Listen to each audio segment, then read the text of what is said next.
Please don't forget to subscribe to my channel and click on that like button if you like my video. Also click on that notification bell. Thank you. Hello again. Another favorite question of a hiring manager is, tell me, where do you see yourself in 5 or even 10 years? Well, the reason behind this question is because they really wanted to know that you stick around for that much time, because it costs companies a lot of money to hire a new person. So let's say if you are hired and a year from now you leave, it's going to cost the company a lot of money. Besides, they really wanted to know what your real plan is. So before you answer this question, I want you to know a few things that you should avoid. Number one is, do not mention about moving up in the rank. What that really means is, if a hiring manager is asking you this question, don't mention, I want to be the manager, I want to be a director, a VP. This is more of a threat to him or her. So don't mention, try to avoid that. Also, don't say that I wanted to run this place.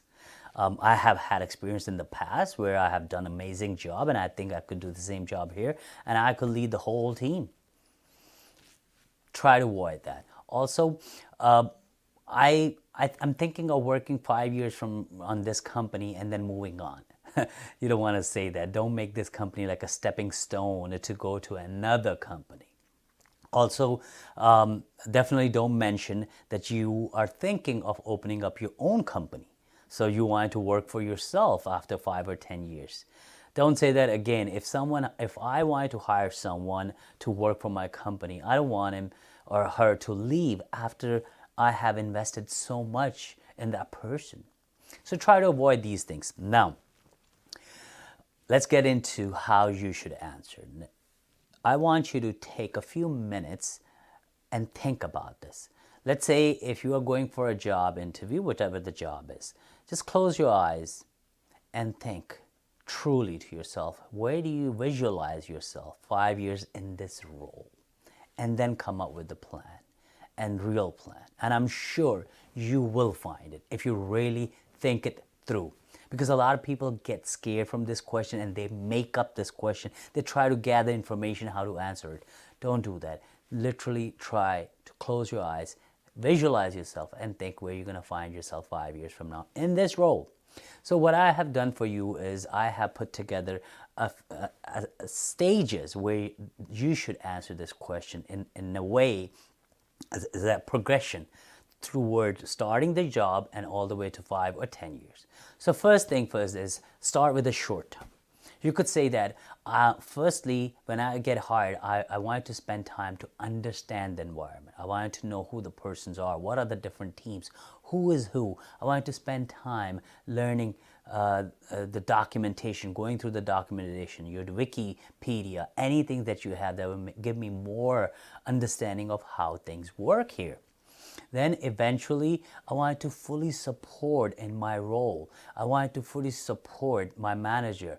I wanted to have my manager rely on me and my team to rely on me. This is the first steps, or first couple of years I wanted to do. I wanted to build that trust the first couple of years. Then going on my third year, I wanted to be a person who is like a go-to guy, a go-to gal.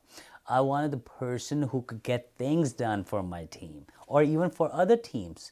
So the other teams would know right away, hey, this guy, Imran, is the guy who gets things done. Let's call that person. I wanted to start improving my training on my personal development. I'll take some training classes. I talk to my manager and I sit down and go over what are the trainings I should take. Also, I wanted to start pitching in some ideas to my team or to my manager, how we could improve some of the things that we have in our environment. Of course, I don't want to make someone upset with my new innovative ideas. I wanted to take baby steps.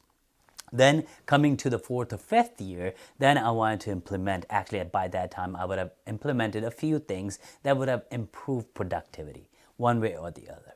Then I wanted to also train new employees at that time. Spending 5 years, I want to be there that I could train new people or even train existing employees on some of the new technologies. I want to do some presentation for my boss or even higher leadership. I want to be the kind of person who provide guidance to the team and make few decisions if I get the power. And of course, if there is an opportunity of being a team lead, I will definitely take up on that. See, here is a progression. You put it out, you outline your 5 or even 10 years. This is the way that you should answer. It's not threatful to anyone, and they would see as a real welcoming way of you putting all these things together. So go over it, practice it if you have to, and if you have questions, let me know. And I'm really sure this will help you if you follow the exact same way as I did. But if you have your own ideas, be honest to yourself and present it that way. I see you in the next lecture.